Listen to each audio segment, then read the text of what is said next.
하나님 말씀은 에베소서 6장 1절에서부터 4절까지 말씀입니다. 제가 갖고 있는 성경책 신약성경입니다. 315페이지에 있습니다.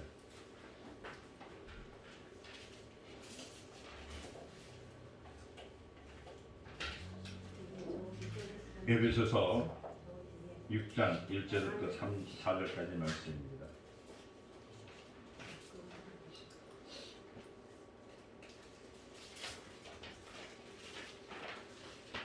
315페이지, 성경책 315페이지 있습니다. 찾았으면 한 목소리로 다 같이 4절까지 읽겠습니다. 자녀들아, 주 안에서 너희 부모에게 순종하라. 이것이 옳으니라. 내 아버지와 어머니를 공경하라. 이것은 약속 있는 첫 계명이니 이로써 내가 잘되고 땅에서 장수하리라. 또 아비들아, 너희 자녀를 외롭게 하지 말고 오직 주의 공경과 교훈으로 영접하라. 아멘.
전능하신 하나님 아버지, 오늘 말씀과 진리 가운데 서기를 원합니다.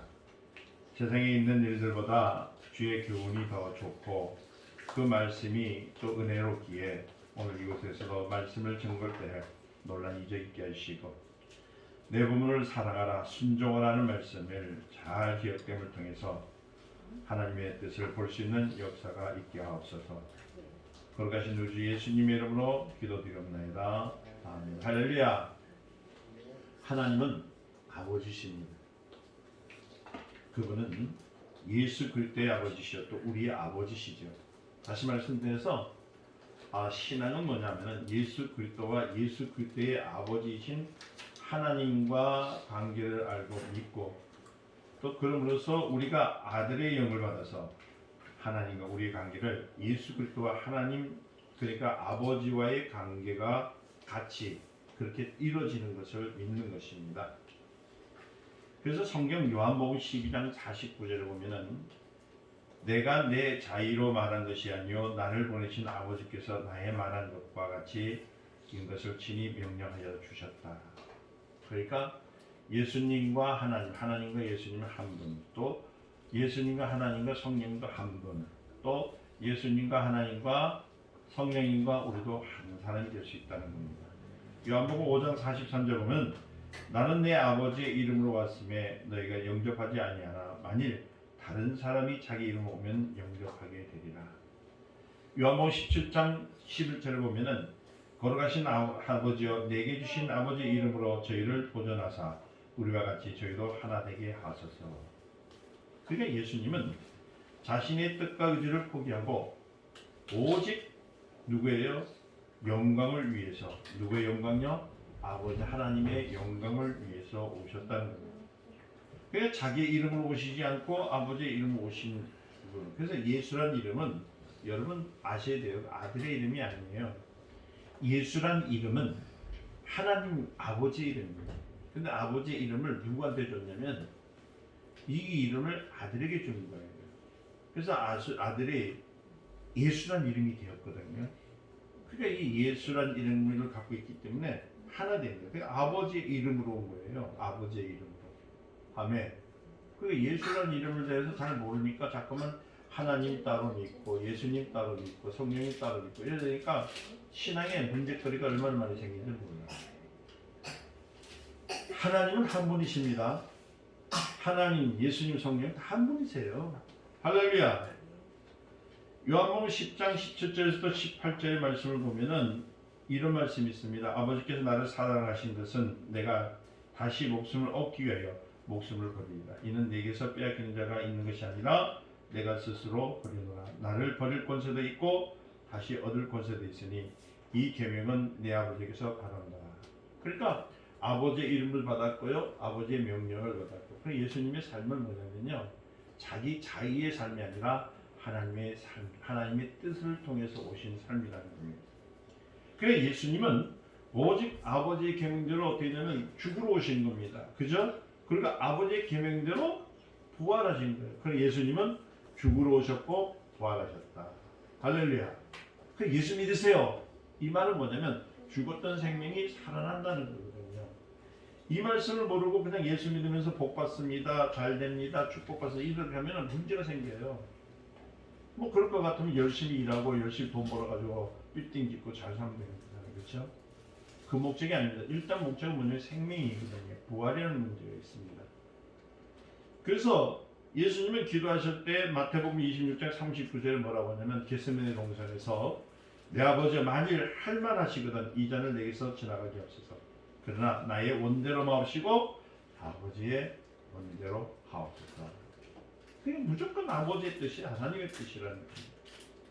땀방울이 핏방울이 되도록 간절히 기도하실 때에 오직 하나님 아버지의 뜻만이 이루어지기를 원하시는 분이 누구냐면 예수님입니다. 곧 자기 자신이 아버지께서 원하시는 대로 끝맺기를 작정하셨던 기도. 그러니까 우리가 기도할 때도 사실 무엇을 구하든지 아버지의 영광을 위해서 기도해야 되거든요. 여러분들 많이 실수하고 있는 것은 뭐냐면 기도합시다, 기도드립시다 이렇게 얘기하면은 전부 어떻게 기도하냐면은 다른 것을 기도하지 않아요. 자기 뜻을 가지고 자꾸만 기도하거든요. 그러니까 그 자기의 뜻이 뭐냐 물어보면은 자기가 이루어진 것, 내 소원을 이루어 주소서, 내 뜻을 이루어 주시옵소서, 뭐를 해 주시옵소서, 뭘 들어 주시옵소서 이렇게 얘기한다고. 근데 그게 아니거든요. 기도는 뭐냐면 말 그대로 하나님 뜻이 중심이 돼요. 하나님 뜻을 예수님이 지키셨거든요. 그 여러분 이해를 아시잖아요. 제자라는 말이 있잖아요. 저는 그런 얘기를 좀 많이 들어요. 많은 사람들이 나 이은건 목사님 제자가 되고 싶습니다. 제자로 삼아주세요. 이렇게 제자라는 말은 뭐냐면은 여러분 아셔야 되는 게 뭐냐면 그 스승이 먹고 마시고 자는 거, 행하는 걸 똑같이 배우겠다는 뜻이거든요. 이스라엘 민족들은요 어린아이가 엄마 젖에서 뛰고 5살이 지나면은 랍비한테 보내지거든요. 랍비는 선생님이란 말이에요. 선생님을 보내줄 때 집에서 출퇴근하는 것이 아니에요. 요새 어린아이들은 유치원 갈 때 집에서 그렇잖아요. 보냈다가 받고 그러잖아요. 그렇게 안 합니다. 어때까지요? 15세, 16세 이르기까지 누구한테 붙여주면 선생님한테 붙여줍니다. 왜 붙여주면 그 선생님의 지혜, 그 선생님이 갖고 있는 지식, 그 선생님이 갖고 있는 인품, 그 선생님이 갖고 있는 모든 생활면을 닮아가라고 그렇게 붙여주는 거거든요. 그러니까 어린아이는 틀림없이 잘하면 그 랍비가 훌륭한 사람이면 훌륭한 그 랍비의 그 모습과 형편과 모든 것을 받아들이는 거예요. 이와 같이 제자란 말은 뭐냐면은 닮아야 되는 거거든요. 우리 예수님이 그렇게 너희들 나가서 제자 삼으라. 그럴 때 뭐라고 말씀하셨냐면 아버지와 아들과 성령의 이름으로 세례를 주고 모든 것을 가르쳐 지키게 하라. 볼지어다 세상 끝날까지 내가 너희와 함께하리라. 무슨 말씀일까요? 제자 삼으라는 말은 뭐냐면 닮으라는 말이에요. 누구 닮으라고요? 이경근이를 닮으라고요? 예수님 닮으라. 예수님을 닮으라는 말은 뭐냐면 하나님을 닮으라는 거예요. 이 말은 다시 말씀드리면 하나님의 뜻을 따르라는 거거든요. 믿으십니까? 그러니까 하나님의 말씀을 따른다는 것은 뭐냐면 내가 힘들어도 어려워도 내가 아무리 모든 것들이 참으로 엉망이 됐다 할지라도 하나님의 뜻이면 내가 그것을 포기 하나님 뜻대로 가겠다는 것이 제자거든요. 우리 모두 다가 다 제자예요. 아멘. 그러니까 기도하는 모습도 바뀌게 된다는 거예요. 기도할 때 어떻게 하냐면 하나님 뜻대로 기도해야 되는 거예요. 하나님 뜻은 뭐예요? 우리에게 주신 뜻은 예수님께서 말씀하셔서 내 살을 먹어라 내 피를 마시라는 것처럼 아들을 믿는 겁니다. 그 아들은 누구예요? 하나님의 아들이잖아요. 하나님의 아들을 믿는 게 우리의 하나님의 뜻을 이루는 거예요. 어떤 분은 자꾸만 뭐라 하면은 무슨 계획을 만들어 놓고 실패한다든지 성공하면 하나님 뜻대로 됐다고. 그거 다 거짓말입니다.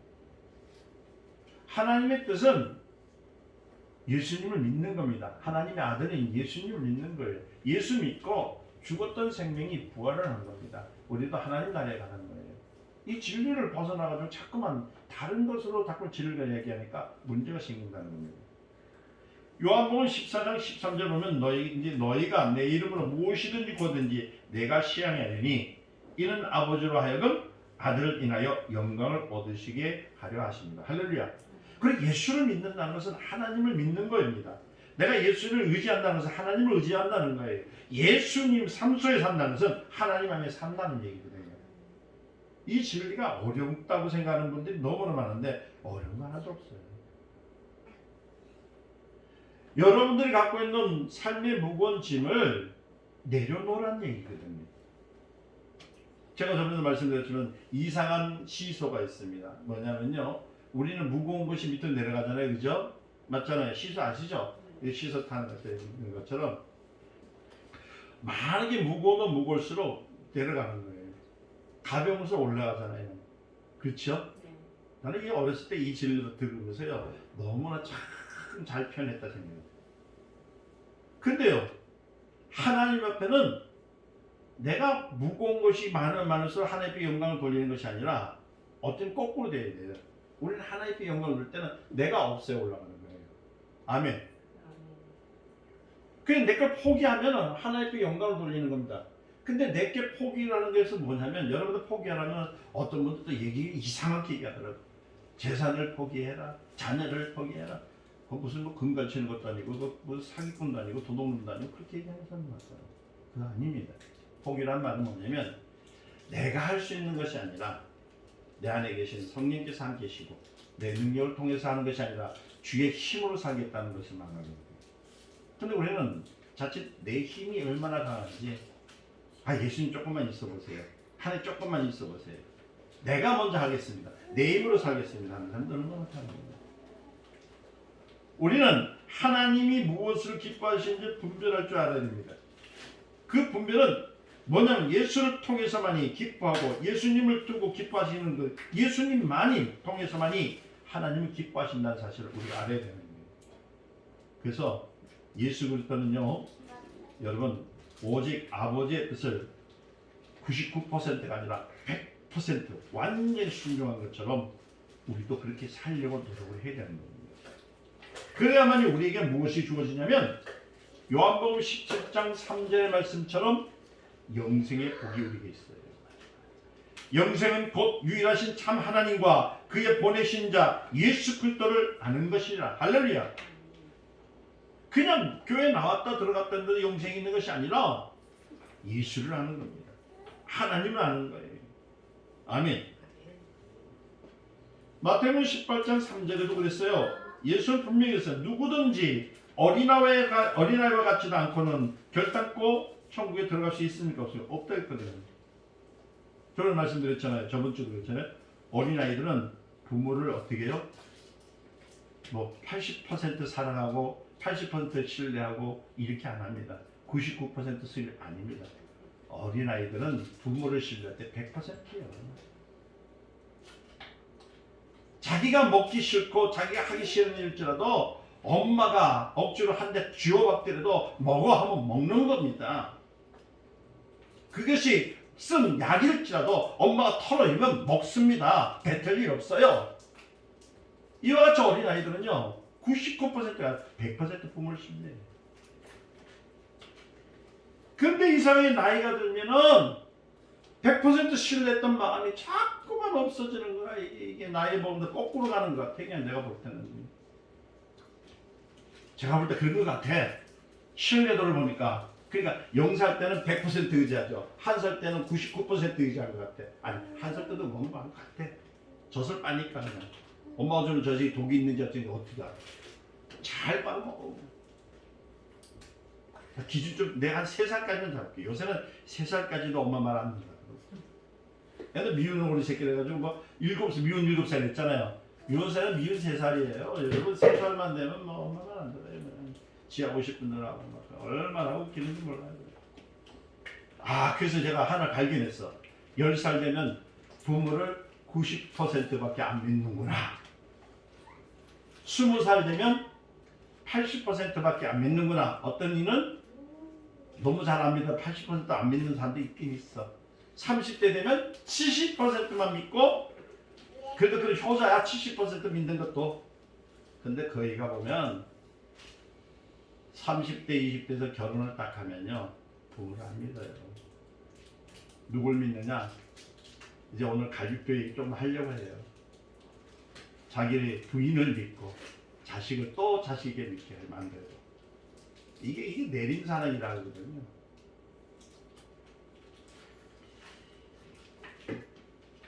그러니까 자꾸만 부모 마음을 자꾸만 챙기지 않고 자꾸만 떠나려는 이유는 뭐냐? 이제 부모를 못 믿겠다는 마음이 나오는 거거든요.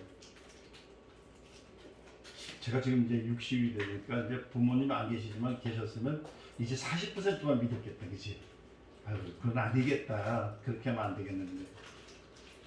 자, 어려서는 부모를 의지하고요. 부모 없이는 못 산다고 생각해요. 그러니까 이와 같이 아버지를 절대적으로 의지하고 살아가지 않으면 어떻게 돼요? 하늘나라에 들어가지 못하기 때문에 어린아이와 같이 할 말이 그 말이에요. 이해되셨습니까? 어린아이와 같이라니까 하면서 어린아이의 행동을 얘기하는 게 아니라 믿음에 대한 문제입니다. 자식이 아버지께 대해서 충성하고 효성을 다해 했듯이 우리도 하나님께 절대적으로 순종해야 된다는 것을 보여줍니다. 그래서 이 어버이 주일이 왜 생기느냐, 왜 있느냐? 물론 나라적인 문제 있고 무슨 전 세계적으로서 공포한 거 있고 공정한 게 있지만은 그거보다도 앞서 하나님께서 정했던 이유는 뭐냐면 다른 것이 아니에요. 순종입니다. 하나님께 순종입니다. 그래서 누가복음 10장 21절에 이때 예수께서 성령으로 기뻐하사 가라사대 천재주제이신 아버지여 이것을 지혜롭고 슬기 있는 자들에게 숨기시고 어린아이들에게 나타내심을 감사하니라 옳소이다. 이렇게 된 것이 하나님 아버지의 뜻입니다. 그러니까 옳습니다 라는 말은 뭐냐면 전폭적으로 신한다는 얘기거든요. 누굴요? 하나님을. 그 겟세마네 동산에서 주님은 아버지가 어떻게 자식에 대한 사랑이 있는가, 어떻게 자식에 대한 사랑이 얼마나 많을까에 대해서는 얘기를 하는 거예요. 그러니까 내가 죽기를 바라십니까 하나님? 내가 이렇게 해야 되겠습니까 하나님? 이렇게 하지 않고 뭐라면 죽는 것도 아버지의 뜻입니다라고 믿는 겁니다. 오직 아버지의 뜻에만은 절대적으로 순종하겠다는 생각, 이게 하나님의 뜻이에요. 그게 예수님의 뜻입니다. 그래서 마태복음 11장 29절에 너는 나는 마음이 온유하고 겸손하니 나의 명예를 메고 내게 배우라. 그러면 너희 마음이 힘을 얻으리라. 할렐루야. 아까 이상한 그 시서 얘기했잖아요. 내가 주님 앞에 내 모든 것들을 내려놓으면요 나는 하나님의 영광 가운데 있어요. 그래서 다시 말해서 하나님의 능력 가운데 있어요. 힘을 얻을 수 있다는 얘기거든요.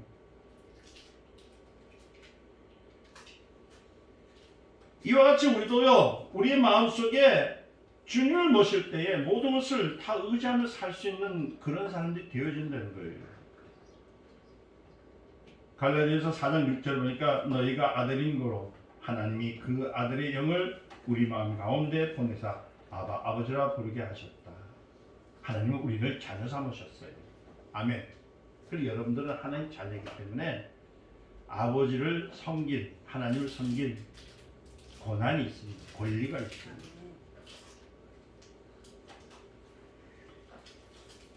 누구든지 예수를 믿는 자, 곧 영생을 얻는 자는 하나님의 아들의 영을 받은 자가 됩니다. 하나님을 아버지라 부르게 됩니다. 그렇기 때문에 우리는 싫든 나쁘든 조건 없습니다. 하나님의 뜻대로 사는 겁니다. 할렐루야.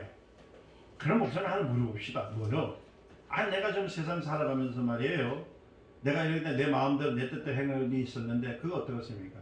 그거는 해차게 한 대 맞으면 되는 거예요. 부모님이 자식이 아무리 나쁜 짓 하고 어려운 일이 있다 할지라도 어떻게 해요?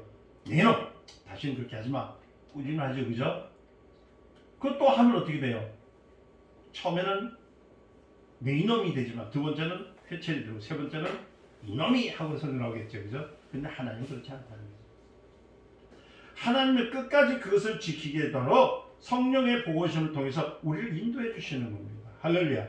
그래서 성도의 신앙은요, 내가 내 힘대로 한다고 하면 그거 거짓이 되는 겁니다. 어떤 분들은 그래요. 내가 교회 20년 다녔고 신앙생활 30년 했었기 때문에 난 하나님 잘한다고. 거짓말하지 마세요. 하나님을 잘하는 방법은 하나님 뜻대로 사는 겁니다. 하나님을 뜻대로 사는 방법이 뭐라고요? 하나님을 의지하는데 100% 의지하는 겁니다. 예수님 의지하신 것처럼. 믿으십니까?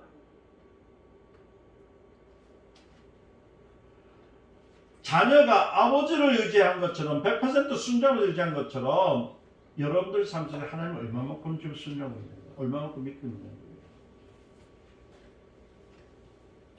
십계명을 보세요. 십계명을 보면 첫 계명에서부터 넷째 계명이 뭡니까? 하나님 아버지를 섬긴 윤리가 있죠. 그 다음 다섯째 계명에서 열째 계명까지는 이 땅의 육신의 아버지를 섬기는 계명이 나와 있어요. 오늘 에베소서 6장 2절에 보니까 무슨 말씀이 있습니까? 오늘 읽었죠? 내 아버지 어머니를 공경하라. 그죠? 그렇죠? 그러면서 뭐라 했어요? 이것이 약속 있는 첫 계명이니라. 그렇죠? 그러니까 무슨 말씀이냐면은 이 계명 안에 들어있는 진리가 너무나도 큰 진리가 있다는 것을 우리가 발견해야 되는 겁니다. 하나님을 사랑하되 어떻게 사랑하느냐? 하나님을 섬기려면 어떻게 하느냐? 그걸 하려면 내 아버지를 공경하는, 내 부모를 공경하는 마음속에 있는 그 믿음 가지고 하나님을 섬기라는 얘기거든요. 볼까요? 하나님을 사랑하되 힘을 다하고 마음을 다하고 성품을 다하고 뜻을 다하고 목숨을 다하여 누굴 사랑하라고요? 누굴 사랑하라고요? 하나님을 사랑. 그게 1계명에서 또 4계명입니다. 이해되셨습니까? 그 다음에서 5계명에서부터 10계명이 뭐냐면요, 이와 같이 내 이웃을 내 몸같이 사랑하라. 할렐루야. 그럼 내 이웃이 누굴까요? 한번 물어봅시다. 내 이웃이 누굴까요? 바로 옆집에 있는 그 아저씨일까요? 저 멀리 있는 집사님이실까요? 저 목포에 계시는 그 권사님이실까요? 아니라는 거예요. 내 이웃이라는 것은 바로 부모님, 내 부모예요. 내 부모를 어떻게 해요? 이웃 바로 부모를 뜻하는데요. 부모를 사랑하라는 뜻입니다. 아멘. 그러니까 이 가장 가까운 이웃은 부모입니다. 할렐루야. 그래서 하나님 섬기는 것 같이 부모를 공경하라. 할렐루야. 믿으시죠? 첫째부터 넷째 계명은 지켜서 하나님을 잘 섬기는 사람으로 영적 사람이 되는 거지만 이와 같이 부모를 잘 공경하면 하나님께서 된다고요? 땅에서 잘 되고 장수할 수 있다라고 말하고 있는 것입니다. 할렐루야. 아멘. 그래서 저번 주도 제가 얘기했죠. 갈비뼈 얘기 한번 했었죠. 이 얘기를 제가 오늘도 좀 얘기하려고 합니다. 여러분, 이웃이라는 것은 다른 것이 아니라 멀리 있는 것이 아닌데 내 아내도 이웃입니다. 아멘. 갈비뼈에서 나온 게 나와 한 몸이지만은 그죠? 붙어 있을 때 한 몸이에요. 잘 들어보세요. 하나님께서 남자의 갈비와 여자를 만드신 데는 깊은 뜻이 있었습니다. 그러니까 다시 말씀드리면요, 여자를 만들었을 때에 남자의 발로 만들지 않고, 그죠? 남자의 발로 만들었으면 어떻게 될까요? 여자를 짓밟고 살아야 되잖아요. 그죠? 예? 옆구리로 만든 것은 다른 것이 아니라 나란히 함께 가라는 뜻이거든요. 그러니까 팔 아래에 있는 것으로 만든 것은 뭐냐면 다른 것이 아니라 보호하라는 거예요. 여성을 보호하라. 다시 말하면 부모를 보호하라는 말도 돼요. 그러니까 심장 옆에 것으로 만든 것은 다른 것이 아니라 사랑을 받아 마땅한 거죠. 요새 많은 사람들 부모를 그냥 내 아내를 그냥 엉망으로 막은 성교사들 얼마나 있어요. 그냥 뭐 막대한 사람 얼마나 있어요. 특히 우리나라 사람들 참 여자 알기를 진짜 자기 발톱 밑에 때도 막 그렇게 생각하면서 막 부르는 사람들이 얼마나 많아요. 그러면 안 됩니다. 하나님은 분명히 말씀드렸어요. 사랑해야 되고 보호해야 되고 함께 해야 할 분. 그게 내 가족이요. 내 이웃입니다. 내 아내요. 내 남편이요. 그 다음 누구라고요? 내 부모라는 얘기예요. 할렐루야. 여러분, 여성이라서 부모는요, 어떤 역할을 하고 있냐면은 아무리 찌질이 못한 바보도요, 위대하게 만드는 역사가 있습니다. 여러분, 옛날 그 고전을 보시면은 온다리가 바보였어요, 천재였어요? 한번 물어봅시다. 그 바보를 위대하게 만든 것이 누굽니까? 남자입니까? 여자입니까? 한번 물어봅시다. 누구요? 여자잖아요. 여자. 좀 여자한테 잘하세요. 이제 오늘 여자분들 좀 푹푹 끼워줘야 되겠다. 또 하나 물어봅시다. 이 중에서 병신이 누구요? 이 병신들이 있거든. 병신은 누굴까? 예? 병신은 다른 게 아니에요. 남자들이 병신이요. 왜요? 갈비뼈 부러졌잖아요. 그런데 여자들한테 병신이라고. 병신이 육가 보면 지랄해요. 그 남자들이요. 죄송한 얘기지만은 여자보다 똑똑한 자예요. 안 똑똑해. 뭐 똑똑해. 성경에는 분명히 그랬어요. 돈놈 배필이란 말은 뭐냐면 부족한 것을 가리키는 것이 여성이라는 얘기입니다. 이해되셨습니까? 그래서 옛날에 가하만사성 했던 우리 선조들도 왜 가하만사성 했냐? 가정이 잘 돼야 모든 것이 화목했단 말은 뭐냐면 여자가 가정에서 잘 대접을 받으면요 모든 것이 형편만나요. 왜냐면 여자 지혜롭거든요. 얼마나 지혜로운지 몰라요. 자, 또 하나 물어봅시다. 밥은 요새는 누가 만드니까? 요새 어떤 분이 얘기하니까 쿠쿠가 만들어요 이렇게 얘기하더라고요. 그 밥을 할 때 씻고 그죠? 그 물 안 치고 밥 온도 조절하고 하고 누가 했어요? 그죠? 여자분들 하잖아요. 자, 그럼 내 부모는 누굴까요? 여자의 위에는 부모입니다. 부모는 그런 걸 가르치는 거는 있거든요. 그런데 다시 말씀드리면 여자든 아멘 부모든 내 이웃이에요. 이웃에 대해서 겸손하게 잘 붙들고 겸손하게 잘 섬기게 되면 하나님이 복 주신다는 거예요. 내 땅에서 잘 된다는 거예요. 근데 아까 가와 만사성 얘기했죠? 예? 가정이 잘 된다. 그 땅이거든요. 집이거든요. 그런데 부모에게 잘하면 집에만 잘 되는 것이 아니라 자손 대대에 이어서 모든 것을 하나님께서 주신다는 거예요. 이해되셨습니까? 이거 참 성경의 참 진리입니다.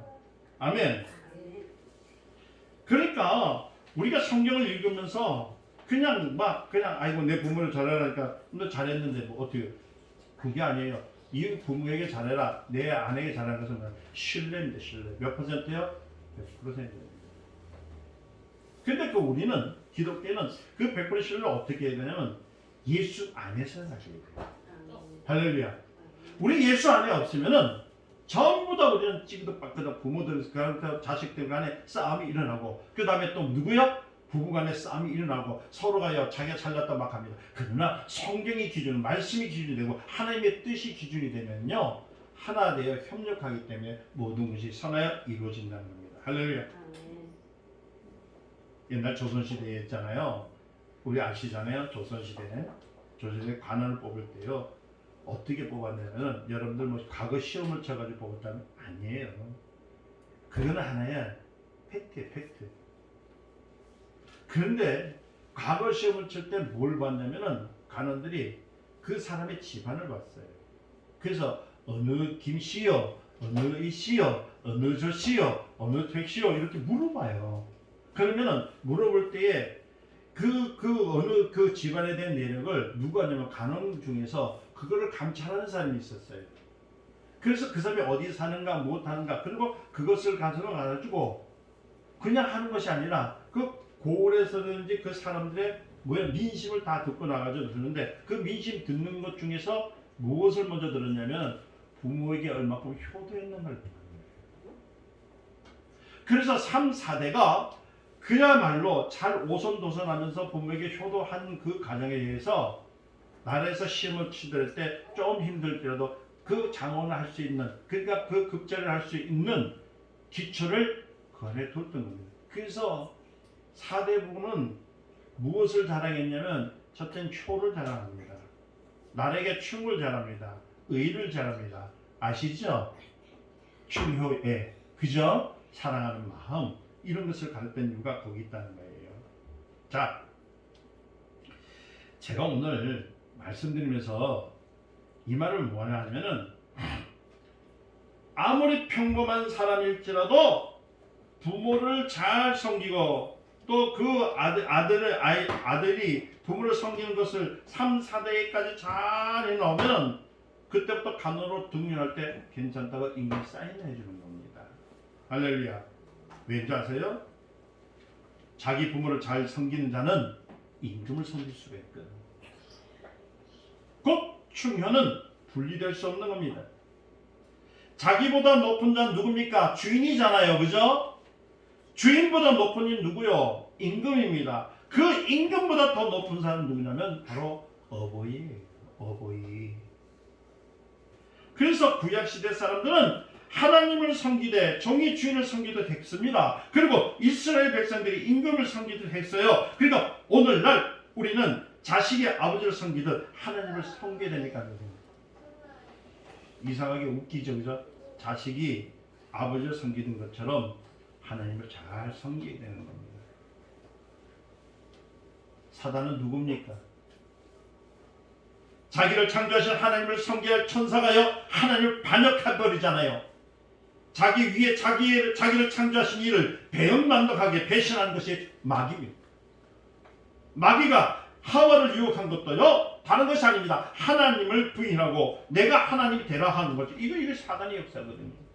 오늘날 불의한 사람들요 하나님의 자녀로서의 자격이 없어요.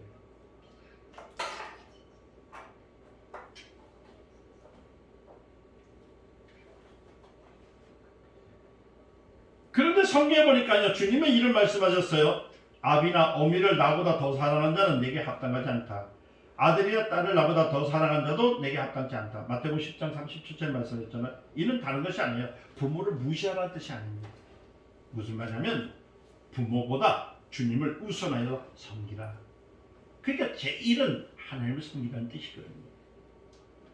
부모님을 섬기되 주 안에서 섬기라. 이것이 바로 효입니다.